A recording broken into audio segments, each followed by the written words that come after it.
The Journey. Along the journey to your success, there are many great adventures and great insights. You can learn from it all. Hosted by Michelle Bohm and Reagan Ward. Tune in the first week of every month and be encouraged by guests who will share their success stories and their challenges. Hello, my friends. I am Michelle Bohm, and welcome to The Journey, brought to you by I've Decided. My co-host, Reagan Leslie, cannot be here today, but I do have a very good friend that I cannot wait to introduce you to, my friend, Suzanne Miller. Hello. Welcome to The Journey, Suzanne. Thank you for having me. I'm so happy to have you here. So we have a weekly winning word every week with I've Decided, and the word this week is shift. So, like I always do, I sit and think about who do I know that would be able to tell us a great story about their journey and how they shifted in one way or another to get to where they are today. And so I'm scrolling through Facebook and I see some awesome news that my friend Suzanne is Realtor of the Year, and it made me think about when I knew her, she wasn't a realtor. Correct. So I want to talk to you about today how you shifted from one career path to another and your journey through that. How much time do we have? I know, right? It's better to catch up. And I guess maybe we should tell how we first met. I was working in banking when you started your career at Jim Maloof. And that's how we originally met was, I think we did a closing or something together. And I thought, what an interesting story. You haven't done this before. And now here you are doing it. That was such a long time ago, I know, too. it does. It feels like forever ago. And then we know each other through St. Jude, through doing the run, and, just kind of kept in touch over the years. Yeah. But tell our viewers, I guess, how you came to real estate as a career. Is that something that you always wanted to do and I never knew what I wanted to do, but I was in advertising, and I had been there for a few years. And our daughters were 1 and 4. Oh, the perfect age to be like, Perfect age hey, let's to just get up and do something else. Salary job, nice steady paycheck, 401k, all health the- insurance, all the the awesome things. corporate things that you need. Yep. You're doing that. One of my clients was none other than Jim Maloof. And so every time I went in there to try to sell him advertising, he'd say, you know what? I think you should work for me. And you're like, I'm like, how many people do you tell, I think you should work for me? He goes, no, I think you have it. No, And I like, really mean it. Yeah. So I was like, So it kind of got me to think. He planted the seed. He honestly did. Yeah, like, hey, I see something in you. And when somebody like Jim Maloof says, I see something in you, that's a whisper that you pay attention to. So I thought, okay, I knew him through St. Jude. I knew him through being an through advertising, through Peoria.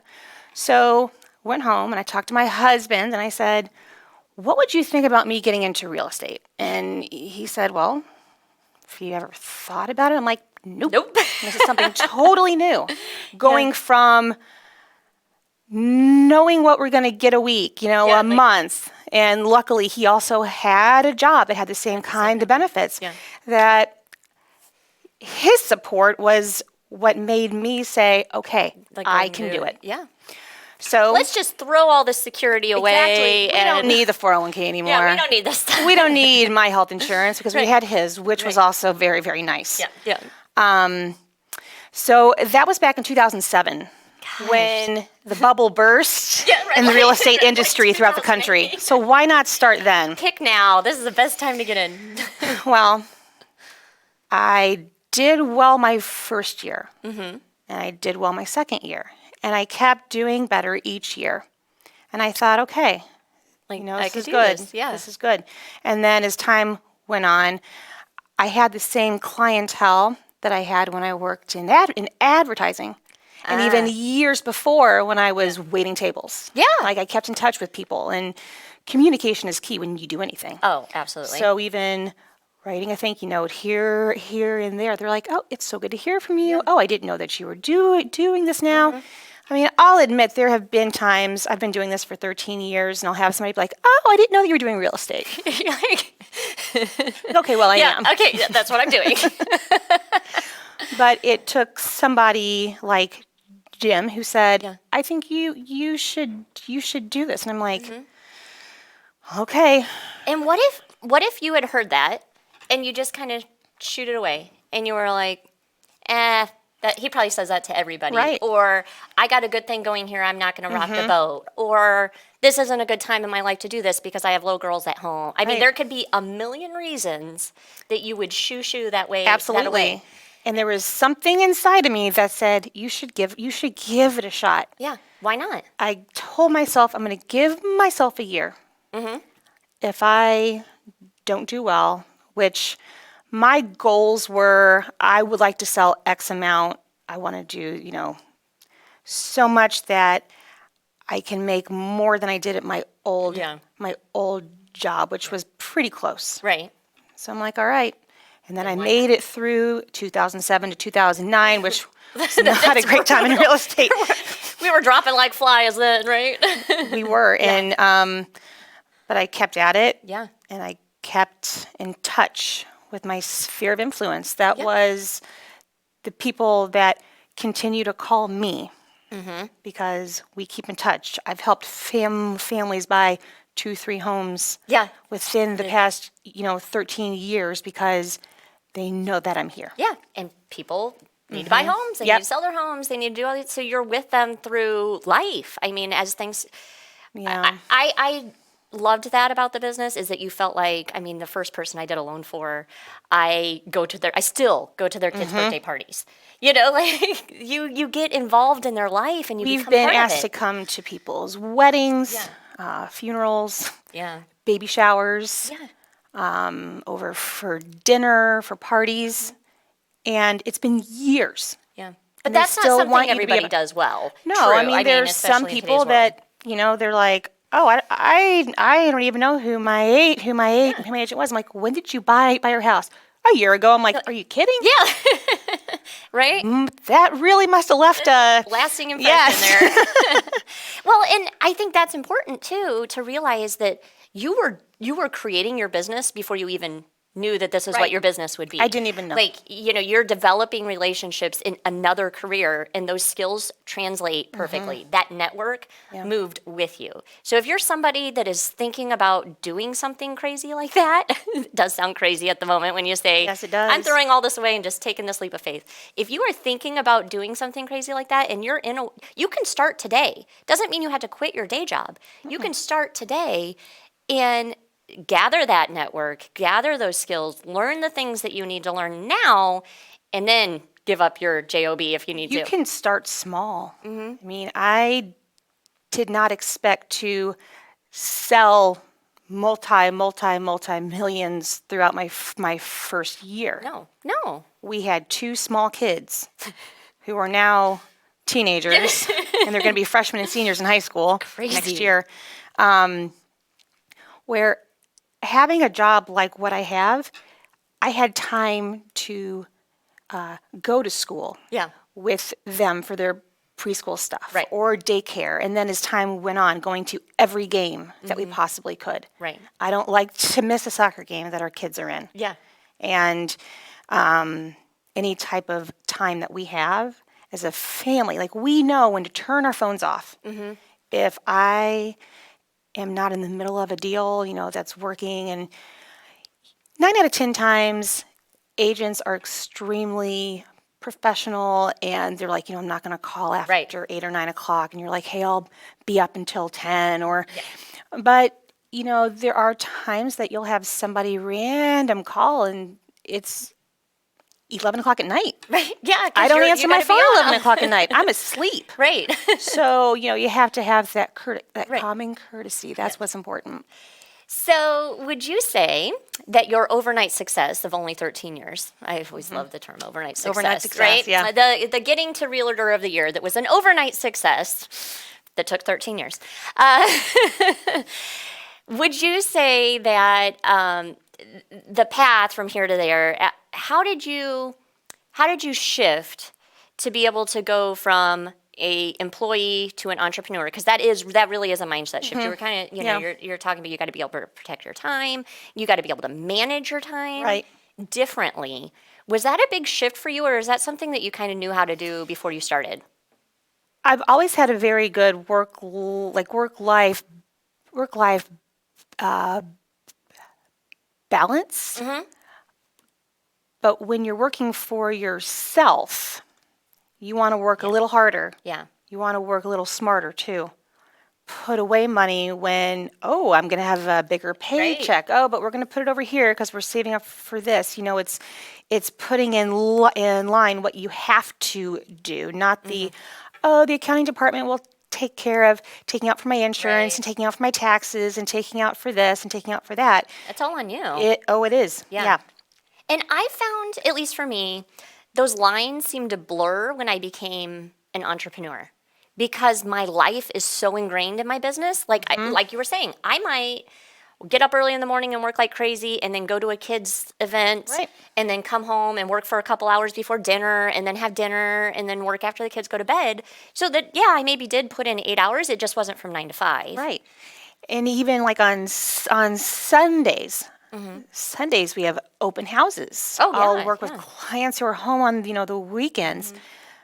Monday sometimes is my day. Yeah. I don't have to go straight in to do something. If I don't have an appointment set, I may give myself a couple extra hours so I can maybe run a little farther on a run, or I can, just enjoy the day. Because you have to have time for yourself. Yeah, you have to that give self-care yourself is- some self-care. Yeah, Because if you don't, you will get burnout, you will get tired.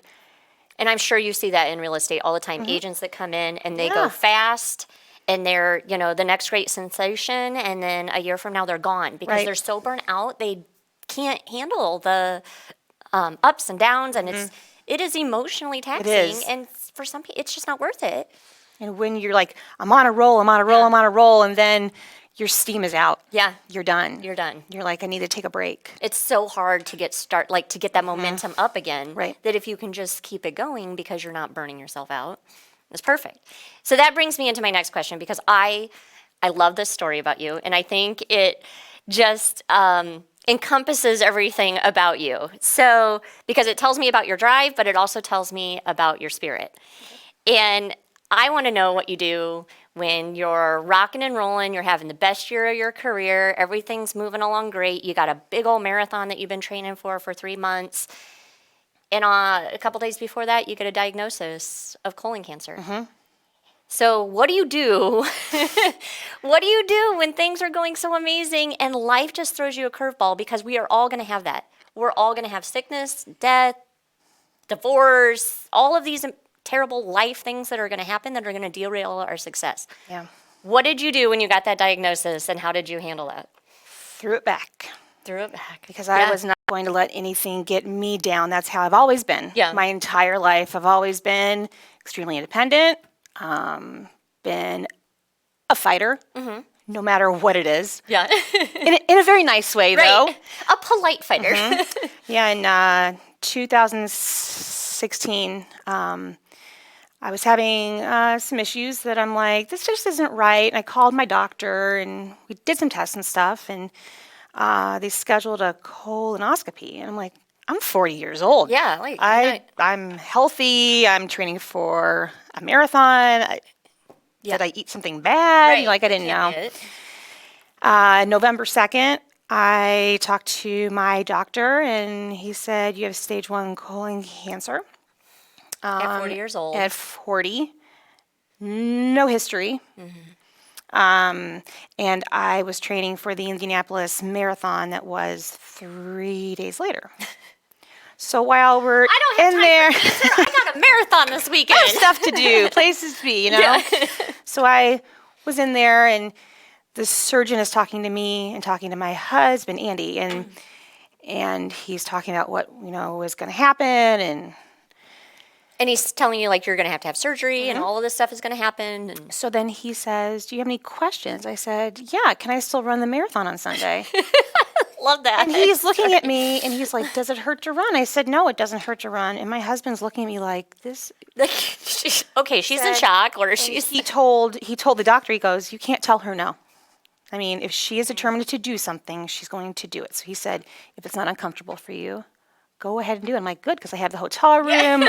My friend and I have been training for months, Yeah. and it hadn't been my first one, but when I sign up for something and you sign in that registration fee and you have your hotel room, you're running it. Wait till Monday, people. I got stuff to do this weekend. So we went to Indy. And I should back up a little bit. After we found out, we didn't tell You didn't tell anybody. anyone. We told, I told my good friend who I was running with, and I told her when we met at the hotel. And she really didn't know what to say. And I'm like, Yeah. look, I'm going to be fine. I'm okay. This is not going to take me. Right. So This is not how I go no, down. this is not how I'm going to go down. So ran the marathon. It was a beautiful day in Indianapolis. And then when I crossed the finish line, I got this overwhelming sense of, do I want to cry? Do I want to scream? Do I want to cheer? I said, whatever this thing is, it's going to be gone in 2 weeks, because we had everything scheduled. Yeah. So we actually told our family that week, and then we told our girls about 3 days prior, which was the hardest thing to do, because How old would they have been then? our oldest, Piper, she was almost, she was 14. Yeah. And So old enough, Parker was 11. Yeah, old enough that they know what that means, and So we called them downstairs and we're like, hey, we need to talk. We're going to talk to you guys. They thought that we were telling them that we're going on a family trip somewhere. And so I looked over at Andy. I'm like, I can't do it. And so he told them. And of course, one handled it extremely well. One handled it not the greatest. But, I said, look, I'm going to be fine. yeah, They caught it early. Right. I was lucky. I was very lucky that I paid attention to what my body was doing. you listened to that. Yeah. So after that, we had the surgery on the 18th of November. And I actually ended up being in the hospital for an extra 4 days. There were some complications. So I was in ICU for 4 days. I lost about 15 pounds, not the greatest diet. Yeah. But I got 6 pints of blood, which I call my super blood, because, knock on wood, I have not been sick Sin. in almost 3.5 years. And It's amazing. it is, it is amazing. And blood donation is Oh, yeah. so fantastic. So I was getting out of the hospital. It was the day that I got to break free. And one of my clients, I didn't let any of them know. Yeah. Let her know that gonna be a little I was busy going to today be because I'm over, getting- that I had a procedure done, and that my husband was going to drive me because Yeah. I couldn't drive a vehicle. I showed up, and she's looking at me. She goes, "What did you have done?" I said, "Well, I had colon cancer, and they removed it, and had and I was explaining. She goes, "And you're here?" I'm like, I don't want it to hurt my business. I don't want things. And that year, my husband had been in the business for about a year. So, he was extremely helpful, and I'm like, but I want to do this. Yeah. I was like, I want to do it. This is my client. I have a very hard time letting go of control, and he could be the first one to tell you that. So, after about a week, when I got out, I was exhausted. Yeah, I just, I'm like, you know what? I need to take a step back. Yeah. So I was giving away stuff for people to do. I knew they were in good hands. How are you at asking for help on Oh, that? I'm horrible. I was just I'm saying, horrible. what's your secret to learning how to say, hey, would you help me with this? It's, I don't know. I just can't do it. Maybe that's why it had to happen, so you could learn to get better at that. That's a learned skill. And I learned how to say no Yeah. to many things, because I was volunteering for a lot of stuff too. Right. And I was, helping with certain committees and that kind of thing. And then I'm like, you know what? I just need some time. Yeah. You got to slow down. I You think, have to. It's not stop. You don't have to stop. You don't have to stop. But- You can scale back. Yeah. Nothing is more important than my kids and my husband. That's my life. Got to throw my dog in there too, Right, because sure. everyone loves Baxter. But there were certain times, and I'm like, you know what? That is not where I want to spend my time. Yeah. I don't have to do that right now. So I said, okay. When I had my checkup, it was 4 weeks after, And I said, okay, when can I start running again? He goes, do you ever give up? I'm like, I have an idea. I would like to do a half marathon in May. And he goes, okay, that's in 5 months. I'm like, I think I can do it. And then he goes, all right, I will let you start. He said, start easy. Start going back to slow. yoga Man, first. how does this like apply in your life? Like you've got the marathon, a physical marathon, but this whole thing has been a marathon for you. Yeah. There are times you're sprinting. There's times you're slowing down. Right. Yeah, absolutely. And there are times that you need to take a break. Yeah. You can walk up hills, Right. there's a lot of symbolism there. Oh yeah. But I was like, I'm going to do it. So I just started slow. My friends, I had one that was going to do the half. We did the Flying Pig half marathon in Cincinnati, which is like the hilliest The place in the worst world. one. The most beautiful. Yeah. I would do it again. But we walked a lot. But it was like a accomplishment Yeah. that I knew that I could do with the person who ran the marathon. She was also running the half. So you had that support. And that was the best part. And Andy was at the finish line at the marathon, and he's at every finish line that I do, and it just makes me extremely grateful. Yeah. A lot of gratitude. Gosh, I just love your story so much because I think there are so many lessons in it. Like I said, going slow, asking for help, realizing that it's not an overnight success. It's a long journey, but you were able to make that shift in your life and in your business, bring your husband along for the ride now. Like that totally changes your whole world because you were brave enough to make that leap. Yeah. Yeah. And now you've got the whole rest of your career ahead of you. Like do you feel like know. you're checking all these things off the list? So after the cancer, I was slated to be on the board for PAR, which is the Peoria Area Association of Realtors. So I was secretary treasurer, then I was president-elect, then I was president, and I loved it. It was such a great opportunity. Now I'm immediate past, and I love being involved, being present, and being part of everything that you can, but knowing when to step back. Yeah. Like when I was president, I was in front. I was all in. Yeah. Yeah. You got to be. And I knew that when it was time to pass the gavel to my amazing friend Kendra, that I said, I'm going to be over here if you need anything. Yeah. And I've, helped through a few things, but they keep you accountable. You're still on the board and you're still a part of it. And I like the fact that I'm able to do stuff for our state now, being involved with that. And I've met so many incredible people throughout the state of Illinois, throughout the country. And your volunteer work, you're able to, that frees up time Yeah. to do that. In fact, before we run out of time, tell me about what you're working. I know, I see you every year at the St. Jude Run, so I know that you're super passionate about that. But the colon cancer, Right. So I am going to be running the New York Marathon November 1st as a colon cancer survivor and also running for the Colon Cancer Foundation. So I'm going to be raising money for the Colon Cancer Foundation and for St. Jude. Easy peasy, right? no problem. No problem.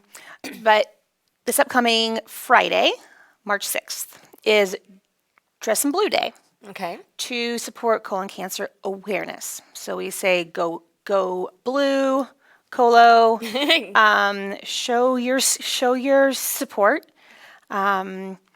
I'm trying to make it a little fundraiser because I do have to raise money, but I want to see a sea of blue throughout Peoria, that's awesome. throughout all of my friends, all over Facebook land. It's just a great way to start getting awareness and to get the word out there. Yeah. Well, I will definitely be wearing blue this Friday for you, and I hope that all of our I've Decided friends and our I've Decided community will do the same thing. If you have enjoyed the journey today, if you've loved hearing from my friend Suzanne, please feel free to share, comment, let us know what you're thinking. We always love hearing from our I've Decided community, and we use your feedback to make I've Decided media even better. So please like, subscribe, share it, and you can always, again, find out more at ivedecided.org. Suzanne, thank you so much for coming here today you and for telling having the story. me. I love it. If you're not happy today after hearing this and inspired, I just don't even know that you're alive. So thank you so much for being Thank here you for the today. opportunity. And Appreciate it. We will all be in blue for you on Friday. Thank you. All right, we'll see you next time on The Journey.